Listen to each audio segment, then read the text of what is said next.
Do you hear things sizzling?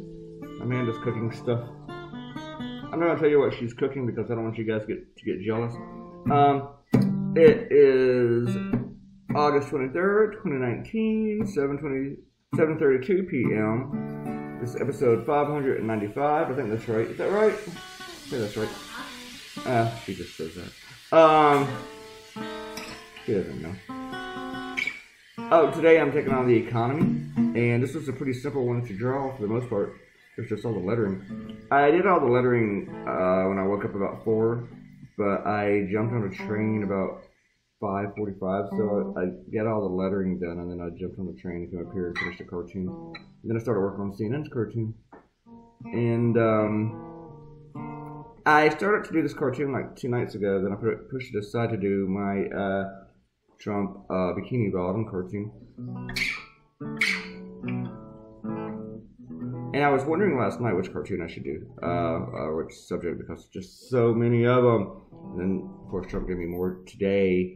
He won't even take a day off from being insane. It's hard to cover Trump. It's hard to get anything else in.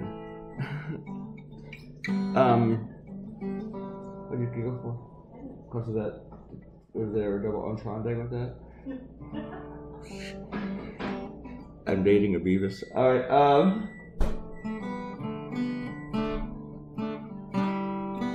but pretty much everything Trump touches, dies.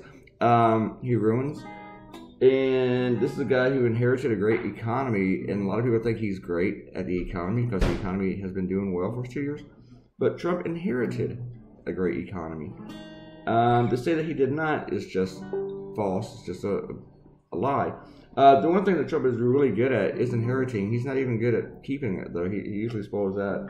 It's kind of like when he inherited so much money from his father. It wasn't $1 million loan. It was more like around over $400 million in today's money that his father gave him.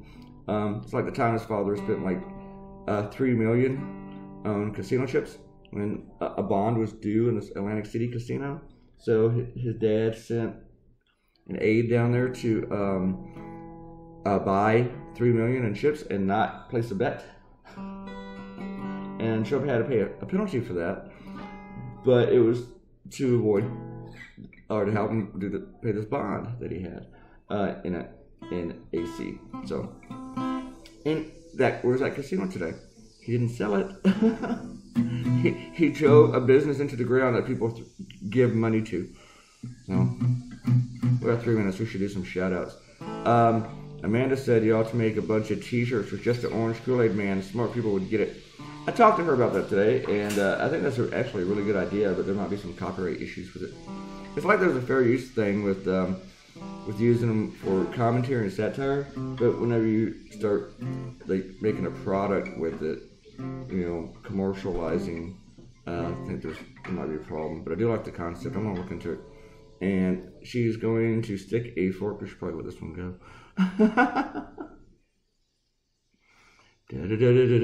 TJ says, are you not in a cult, Clay? CNN watchers believe crazier stuff than Trump supporters. Name one.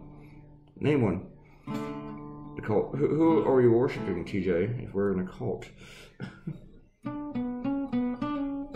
People say that people who don't like Trump have Trump derangement syndrome. I think Trump supporters have CNN derangement syndrome.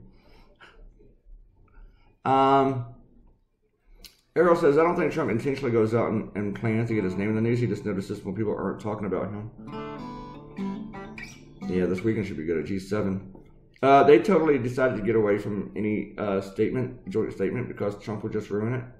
So there's basically there's not an agenda at the G7 this weekend, because Trump would just ruin it. Which is too bad. It's like letting the baby just ruin the house. Well, what are we having tonight for dinner? Chicken nuggets and mac and cheese, because that's what the baby wants. And that's pretty much how it is when Trump shows up someplace. Amanda knows what I'm talking about. And you're like,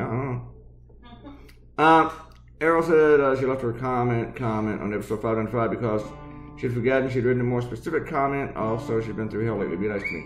We'll be nice to you. There's 3 more replies, but if I click that, I'm going to stop the video. So I'm not Anyway, I hope things will get better, Ariel, whatever they are. I'm not gonna pry. Bob Mama, hey Bob, says Trump makes ignorant people feel intelligent. That is true. They look at Trump and they think that he's, I mean, he's their idea of like a smart businessman. Oh, this is good. I don't know why this one came up, but Bob Mama says, how about Die Hard is a Christmas movie cult? I wouldn't say that's a cult, but TJ says it's a 100% Christmas movie. And Bob Mama says, road for that. And TJ says, is Home Alone a Christmas movie? You know what? I think Home Alone is a Christmas movie because there's kind of like the whole family theme to it. It has a message there. Die Hard's message is what? Blow shit up. I don't think Die Hard is a Christmas movie. It just so happens to happen at Christmas. Christmas is not the theme. If Christmas was the theme, then every Die Hard would have been a Christmas movie. Or been set at Christmas. They're not. So to me, Die Hard is not a Christmas movie. They all are. Yeah. No, they're not. Yeah. That one of these at the 4th of July? Do you, that, don't get me started. It's like Shaun of the Dead. It's not a zombie movie. It's a romance. The whole movie's about him trying to get the girl back. Okay. It just so happens to happen during the zombie apocalypse. Oh. Yeah. Because either way, his girlfriend broke up with him, and he's still trying to get her back, but he spends the entire zombie apocalypse trying to get her back. First thing he does is he wants to go save her after he gets his mom, because he's a good boy. And of course, he ruins everything except getting the girl. He does get the girl back, but everybody else dies. So, if you haven't seen Shaun of the Dead, I'm sorry, I just ruined it for you. Hayes Eaglet says, I'm guessing the Kool-Aid pitcher is a reference to Jimmy Jones, and we all know what happened to that cult. Good job. Thank you, Hayes. And TJ says, nothing gets by you. Kind of right there. But, all right, thanks for coming in. I'm about to eat. Leave a comment, and you get a shout out. Click the red button. Be a subscriber. I'll see you guys Saturday. Goodbye.